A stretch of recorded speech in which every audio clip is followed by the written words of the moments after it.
নমস্কার, সুভদ্রা রান্নাঘরে আমার সকল দর্শক বন্ধুকে জানাই স্বাগত। আমি শিউলি। আজকে আমি আবার একটা নতুন রান্না নিয়ে এসেছি, সেটা হচ্ছে পনির। এই যে তোমাদের দেখাচ্ছি, আমি পনির রান্না করব, আমার ঘরে বানানো পনির। তো পনির রেসিপি, পনির দিয়ে আলু কড়াইশুঁটি দিয়ে আমি একটা রেসিপি বানাবো তোমাদের আজকে, অতি সাধারণ একটা রেসিপি। তার জন্য আমি পনিরটা ভেজে তুলে নেব, আলু দিচ্ছি, আলুগুলো ভেজে তুলে নেব, আর আদা আর কয়েক টুকরো কাঁচা লঙ্কা আর টমেটো, এগুলোকে আমি সব একবারে গ্রাইন্ডারে ভরে পেস্ট করে নেব, মশলাটা বানিয়ে নেব, দিয়ে তারপর আমি সব কিছু রেডি করে নিয়ে তোমাদের দেখাচ্ছি। পনিরগুলো আমি হালকা করে ভেজে নিয়েছি, কারণ পনির বেশি ভাজলে স্টিক হয়ে যাবে, শক্ত হয়ে যাবে। ব্যাস, এবার আমি তুলে নিচ্ছি সমস্ত পনিরগুলো। আমার আলুগুলো ভাজা হয়ে গেছে লাল লাল করে, এবার আমি আলুগুলোকে তুলে নিচ্ছি। কড়াতে আমি তেল দিয়ে দিয়েছি, এবার একটু ফোড়নে সাজিরে গোটা গরম মশলা আর তেজপাতা আর এক টুকরো শুকনো লঙ্কা, এগুলো আমি দিয়ে দিলাম। কয়েক সেকেন্ড ভাজা ভাজা হবে। এবারে আমি যে মশলাটা পেস্ট করে নিয়েছি সেই মশলাটা দিয়ে দিচ্ছি। এবারে আমি জিরের গুঁড়ো, ধনের গুঁড়ো আর হলুদ আর কাশ্মীরি রেড চিলি পাউডার, এই গুঁড়ো মশলাগুলো, ডেলি মশলাগুলো আমি দিয়ে দিলাম। এবার আমি ভালো করে একটু কষিয়ে নেব, তার সাথে একটু লবণ দিয়ে দিচ্ছি। এবার আমি ভালো করে এগুলো কষিয়ে নেব। এবার আমি সামান্য একটু চিনি দিয়ে দিচ্ছি।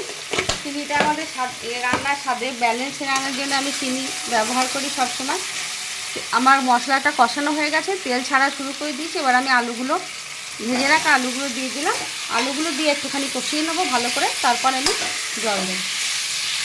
আমার আলুটা কষানো হয়ে গেছে, তেল ছাড়া শুরু করে দিয়েছে। আমি মিক্সির জারে ধুয়ে জল দিয়ে দিলাম, পরিমাণ মতো জল দিয়ে দিলাম। একটু হাতে কষলে কসুরি মেথি দিয়ে দিচ্ছি।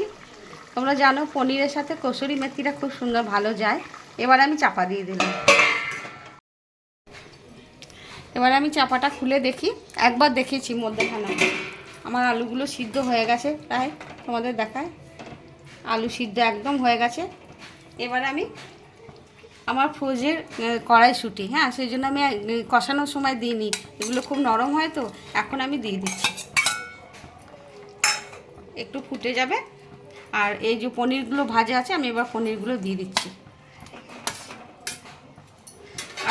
আমি একটু লবণ দিয়েছি, আমি একটু লবণ দিয়েছি, আর একটু আমার মনে হলো লবণ লাগবে, তো আর একটু লবণ দিয়ে দিলাম। ব্যাস, এবার আমি এগুলো সবগুলো একটু ফুটে যাবে 2-4 মিনিট, তারপর আমি নামিয়ে নেব। আমার হোমমেড গরম মশলা আমি একটু ওপর থেকে ছড়িয়ে দিলাম।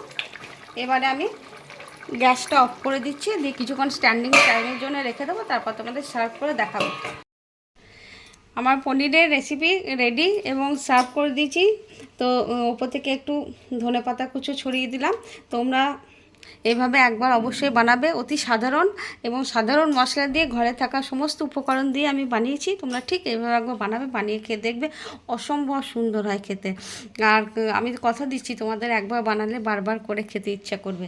যাই হোক, তোমরা সবাই ভালো থাকবে, সুস্থ থাকবে, তোমাদেরকে সকলকে অসংখ্য ধন্যবাদ, অনেক নমস্কার, ভালোবাসা। আর আমি ঘি দিইনি, তোমরা চাইলে যারা ঘি পছন্দ করো তারা অবশ্যই ঘি দিতে পারো।